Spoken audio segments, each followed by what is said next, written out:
આગળ વધી શકે એ માટે રાજ્ય પરીક્ષા બોર્ડ દ્વારા લેવાતી પરીક્ષાના ફોર્મ પણ અમે ભરીએ છીએ અને બાળકો ખંભાળિયા પરીક્ષા આપવા પણ જાય છે। એમાં ધોરણ 5 ની અંદર સીઈટી એટલે સેટની પરીક્ષા આવે છે, એ પણ અમે અપાવીએ છીએ, એના ફોર્મ ભરીએ છીએ।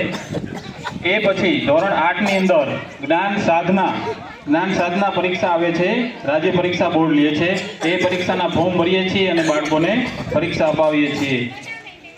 પછી ધોરણ 7 ની અંદર પીએસઈ ની એક પરીક્ષા આવે છે, એ પરીક્ષા પણ અમે બાળકોને અપાવીએ છીએ। ધોરણ 5 ની અંદર આ પરીક્ષાની અંદર 2 બાળકો આપણા મેરિટની અંદર આવેલા છે। ધોરણ 8 ની અંદર જ્ઞાન સાધનાની અંદર 6 બાળકો ગઈ સાલ આપણા મેરિટમાં આવેલા છે। એમ એક એનએમએમએસ ની પરીક્ષા પણ આવે છે, એ પરીક્ષા ધોરણ 8 ના બાળકોને આવે છે, એ પરીક્ષા પણ અમે અપાવીએ છીએ। ધોરણ 5 ના બાળકોને નવોદયની પરીક્ષા આવે છે, એના ફોર્મ અમે જાતે ભરીએ છીએ અને બાળકોને એની રિસિપ્ટ કાઢી અને સ્થળ ક્યાં છે એમને બતાવીએ છીએ અને એમને મોકલીએ છીએ। આ પરીક્ષાની વાત થઈ, એની અંદર આપણી યુનિફોર્ડ શાળાના બાળકો દર વર્ષે મેરિટની અંદર આવે છે।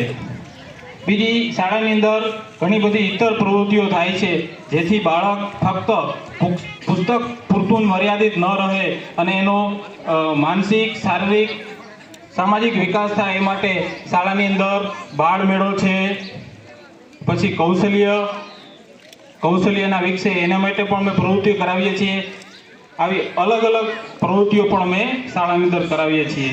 હવે શિષ્યવૃત્તિ, દરેક બાળકને સરકાર દ્વારા શિષ્યવૃત્તિ આપવામાં આવે છે, એમાં શિષ્યવૃત્તિની અંદર શિષ્યવૃત્તિ અને ગણવેશ સહાય બંને સાથે મળી અને અલગ અલગ જાતિવાઇઝ બાળકોને શિષ્યવૃત્તિ આપવામાં આવે છે। પછી કોમ્પ્યુટરની વાત કરીએ તો આપણી શાળાની અંદર કોમ્પ્યુટર લેબ છે, આ લેબની અંદર 5 થી 8 ના બાળકોને દરરોજ 4 થી 5 1 કલાક વારા પ્રમાણે અઠવાડિયાની અંદર બધેનો વારો આવી જાય એ પ્રમાણે 4 થી 5 1 કલાક કોમ્પ્યુટર અમે શીખવાડીએ છીએ।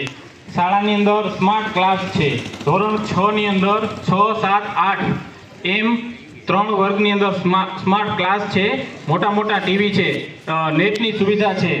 અમારે ઇન્ટરનેટ ઉપર કંઈ પણ બતાવવું હોય તો બાળકને અમે બતાવી શકીએ છીએ। બાળકોને પીવાના પાણી માટે 2 આરો પ્લાન છે, બાળકોને શુદ્ધ પીવાનું પાણી મળે છે, શૌચાલયની સુવિધા છે।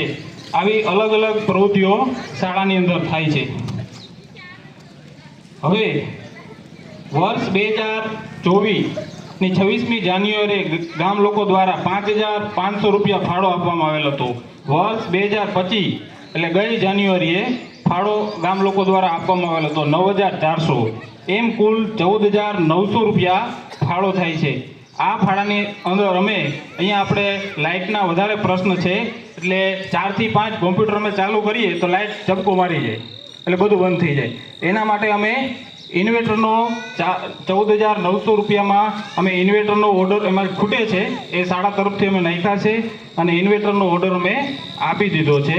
એટલે જે વર્ષ 2024 વર્ષ 2025 જે પૈસા 14,900 થયા છે એનું અમે ઇન્વેટર લઈ લીધું છે। હવે આ કાર્યક્રમની અંદર ગામના સરપંચ વિક્રમભાઈ કોલા તરફથી 1,000 રૂપિયા આપવામાં આવે છે।